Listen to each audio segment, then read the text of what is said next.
In order to calculate forces exerted by moving fluids and to calculate other effects of flow, such as transport, we must be able to describe the dynamics of flow mathematically. To discuss the dynamics, we have to be able to describe the motion itself. The description of motion is called kinematics. We will be interested in the kinematics of continuous media, that is, in describing the motion of deformable stuff that fills a region. Specifically, we'll be interested in describing the displacement, velocity, and acceleration of material points in the two reference frames commonly used in fluid mechanics. We'll show how these two descriptions are related to one another. In addition to moving from place to place, an elementary piece of fluid is generally squeezed or stretched and rotated as it goes. We are going to focus our attention on the translation, not on the deformation. In this flow of water through a contraction, hydrogen bubbles have been used to identify pieces of fluid so that we can follow their motions. These pieces are quite large, however, and we would like to examine the motion of very small, infinitesimal bits of fluid.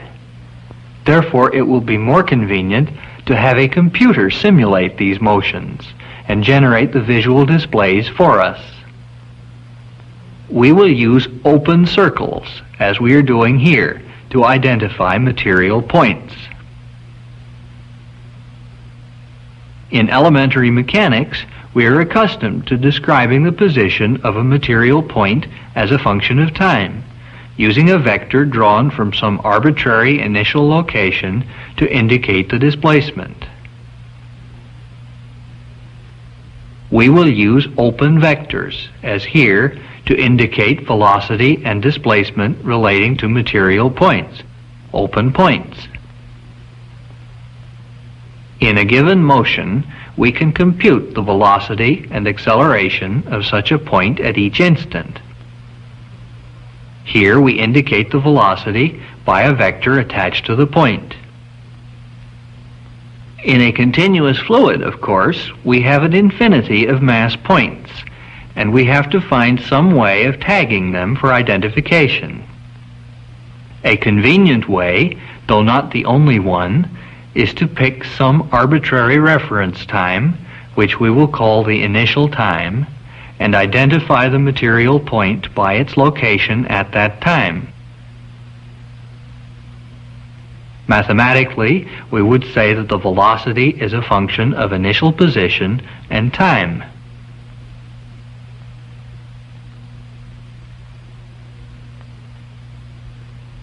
To accord with this description, we have shown the vector attached to the initial position.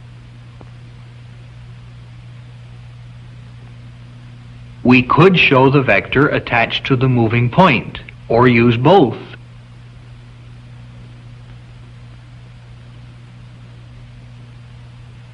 If we were displaying the motion of a group of points like this, whose vectors do not interfere with one another.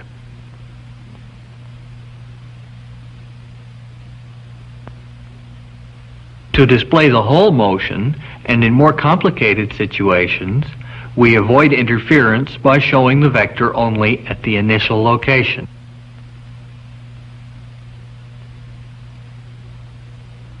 To describe the whole motion, we would have to give the velocity of all the pieces of matter in the flow as a function of time and initial position, like this.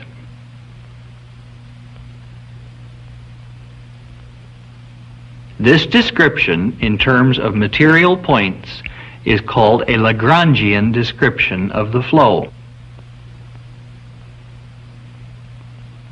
Such coordinates are called Lagrangian, or sometimes material coordinates. From the Lagrangian velocity field, we can easily calculate the Lagrangian displacement and acceleration field.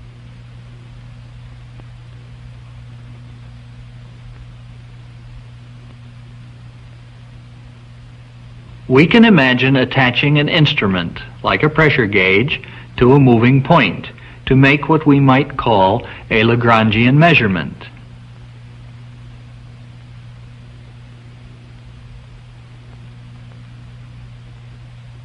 This sort of thing is attempted in the atmosphere with balloons of neutral buoyancy. If the balloon does indeed move faithfully with the air, it gives the Lagrangian displacement. Such Lagrangian measurements are actually very difficult, particularly in the laboratory.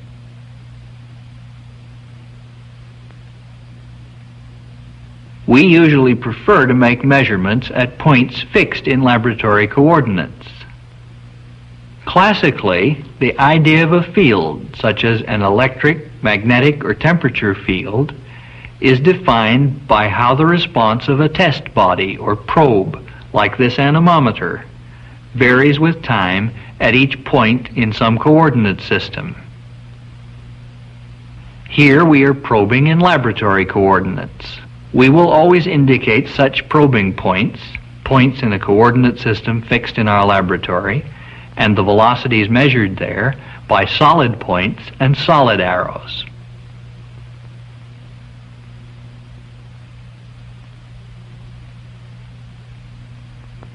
Here is a grid of points fixed in space.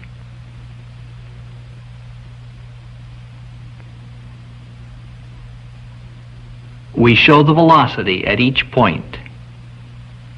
A description like this, which gives the spatial velocity distribution seen by a probe in laboratory coordinates, is called an Eulerian description of the flow.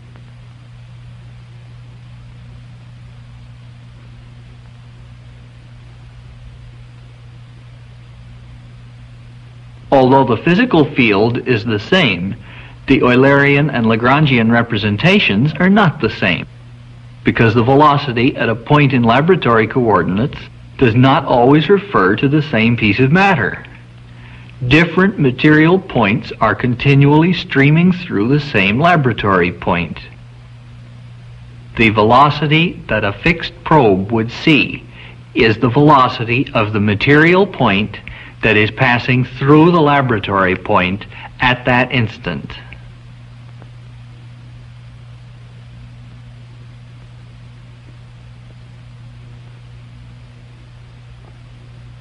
It's an advantage of the laboratory coordinates that there's often a frame of reference in which the Eulerian field is steady. Just as we simulated the flow in the contraction, we can simulate the flow under a free surface gravity wave like this. To make things clearer, we have rather exaggerated the wave amplitude. Let's take a closer look.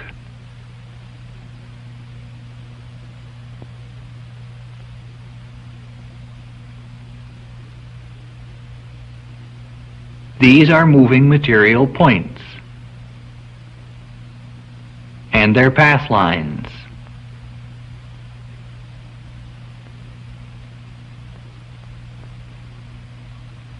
Here are the velocities of the moving points,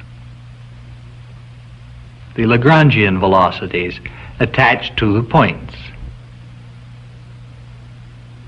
and here also attached to their initial locations.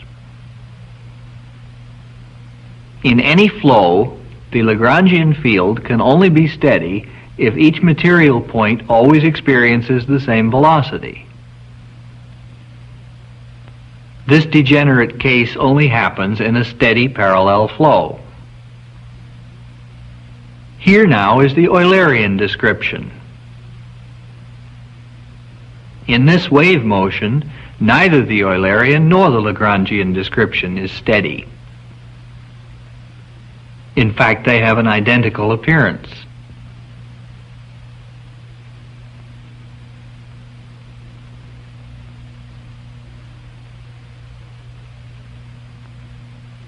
In this flow, if we move our frame with the wave speed, the Eulerian pattern will become stationary.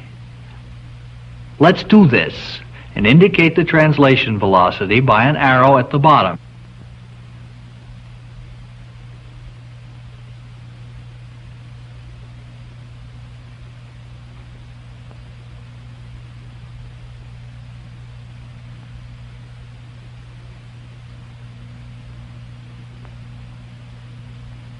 Now let's resolve the velocities into components. The horizontal component is the velocity with which our frame is translating. The other component is the material point velocity in the original frame of reference. Let's see that catch up again.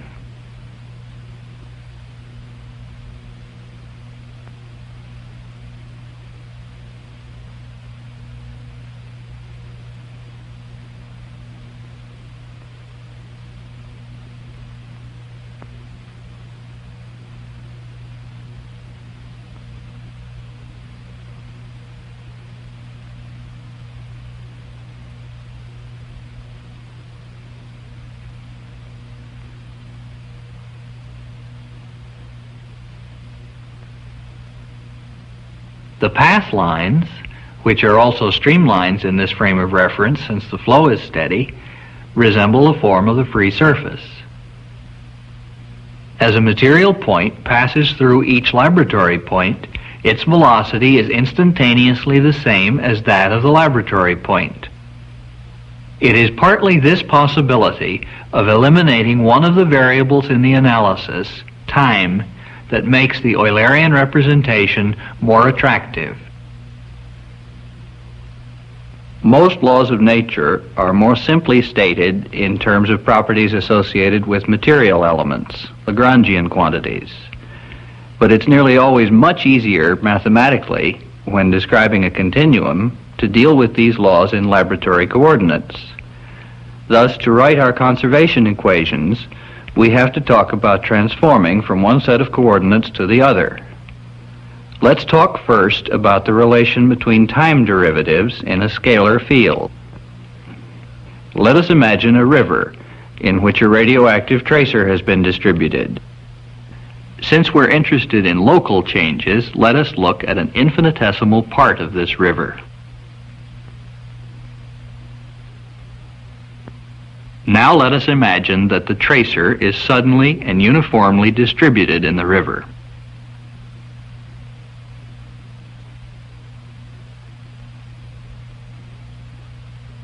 These dots that are gradually disappearing symbolize the tracer, which is gradually decaying everywhere.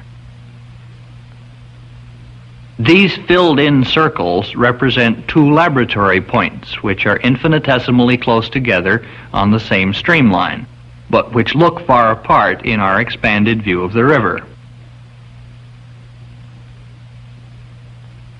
Since in this case we distributed the tracer uniformly, the radioactivity at the two laboratory points is the same, but is changing with time.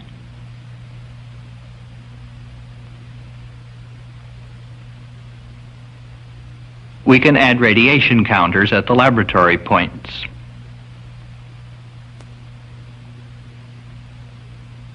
The solid bars on these Eulerian radiation counters indicate the level of radioactivity at these two laboratory points.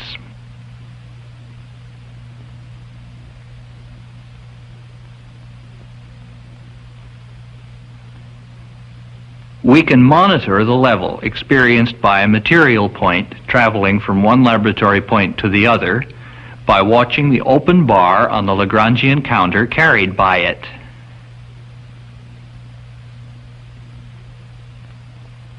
The dashed bar represents the value recorded by the Lagrangian counter as the material point passed through the left-hand laboratory point. Comparing the before and after values of the Lagrangian counter, it is evident that the traveling point sees only the same change that each of the laboratory points sees. This can be written as the time difference multiplied by the rate of change with time. Suppose now, however, that the tracer is not uniformly distributed in the river, but that the intensity is greater upstream.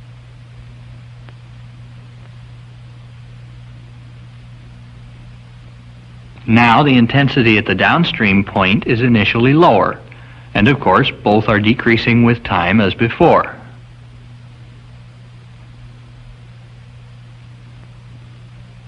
Just as before, the only change experienced by the material point is due to decay. The change seen at a laboratory point is not, however, since new material of originally higher intensity is being swept past. To express the change experienced by a material point in Eulerian variables, we need two terms: the change of intensity with time at a fixed point, and the intensity difference between laboratory points at a fixed time. The total change when the material point has reached the right-hand laboratory point is given by the difference in level between the dashed counter on the left and the Lagrangian counter. The change with time experienced by either laboratory point is given by the difference in level between the dashed counter and the Eulerian counter on the left, and can be written, as before, as the time difference multiplied by the rate of change with time. The change due to the intensity difference between the laboratory points at any time is indicated by the difference in level between the two Eulerian counters, and can be written as the distance traveled multiplied by the spatial gradient in the direction traveled. The distance traveled can be written as the time difference multiplied by the magnitude of the velocity.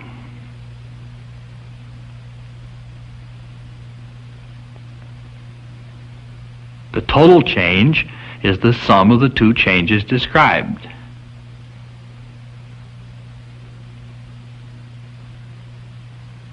The material or substantial derivative is the name given to the expression multiplying the time difference. This is simply the rate of change with respect to time seen by the material point as it passes the laboratory point, expressed in laboratory coordinates. Since it is to emphasize that the material derivative is the rate of change seen by a material point as it passes a laboratory point, but expressed in laboratory coordinates.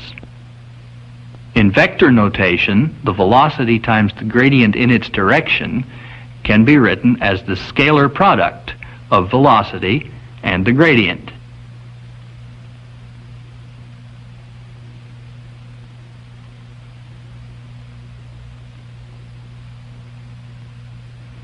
We're also interested in the material derivative of a vector field such as the velocity.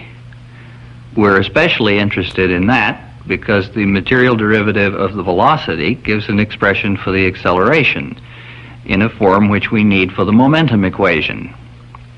The expression that we just obtained for the material derivative of a scalar field would work just as well for each component of a vector field, but we can also show the material derivative of the vector field directly. Here are two laboratory points infinitesimally close to one another in a magnified view of an arbitrary steady flow. They lie on the same path line, and a material point is traveling from one to the other.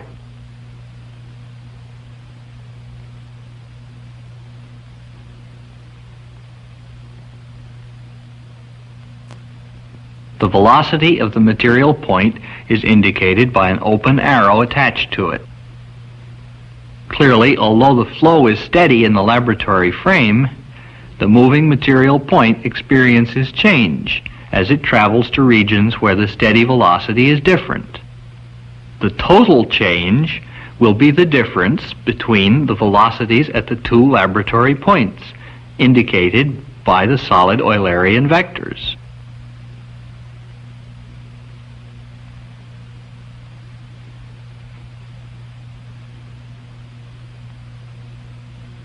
The amount of the change will be easier to see if we attach the Lagrangian vector to the left-hand laboratory point, taking as our initial or tagging time the time when the material point passes that laboratory point.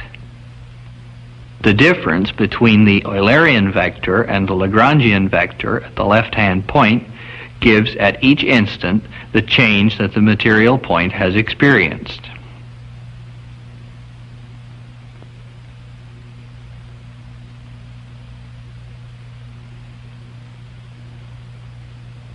The total change when it arrives at the right-hand point, a vector distance delta r away after a time delta t, can be written as the vector distance traveled times the gradient of the velocity. The distance traveled is just the time difference times the velocity.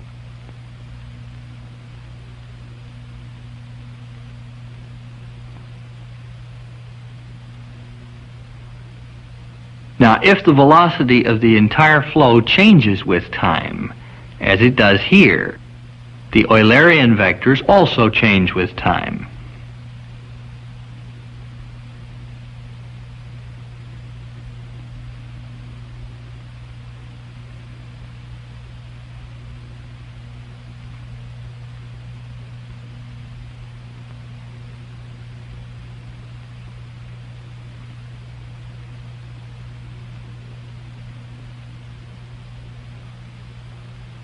The amount of change will be easier to see if, in addition to placing the Lagrangian vector at the left-hand point, we include as a dashed vector the initial value of the left-hand Eulerian vector.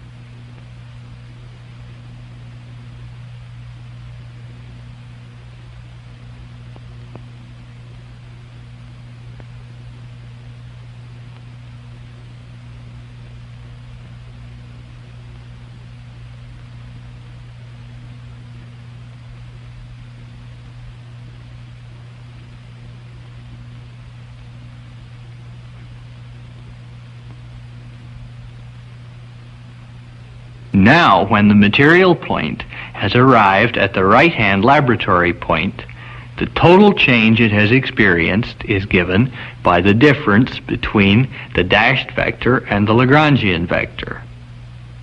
But this can be broken into two parts. The difference between the velocities at the left and right-hand laboratory points at this instant is given by the difference between the Eulerian and Lagrangian vectors on the left.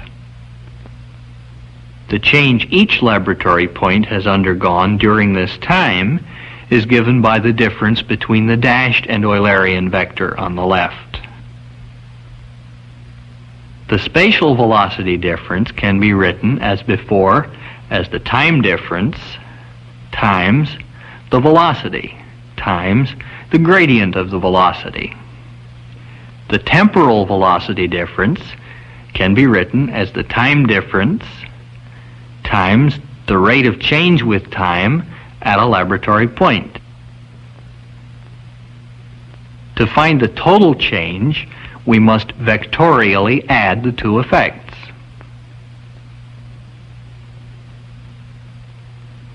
The material or substantial derivative is just the expression multiplying the time difference. This is the rate of change seen by the material point as it passes a laboratory point, written in laboratory coordinates. In this way, the acceleration, more simply written in a Lagrangian description, has been expressed in Eulerian notation.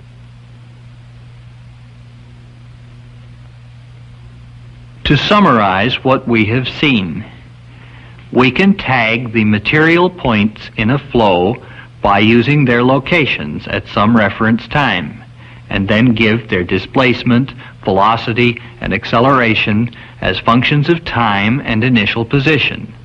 This is called a Lagrangian description. Alternatively, we can define a coordinate system arbitrarily and probe to find the displacement, velocity, and acceleration at points fixed in that system. This is called an Eulerian description. This has the advantage that it is sometimes possible to find a system in which the flow is steady. It is also mathematically enormously more convenient. We nearly always write the conservation equations for a continuum in this Eulerian system. It has the disadvantage that we're not always referring to the same material point.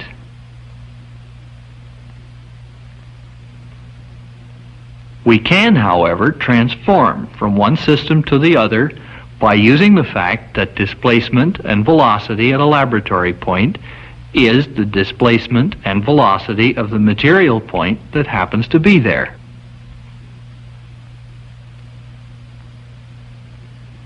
To express in Eulerian field variables the change experienced by a material point, we must take account not only of the change with time of properties at a fixed point, but also of the change of properties with position at a fixed time.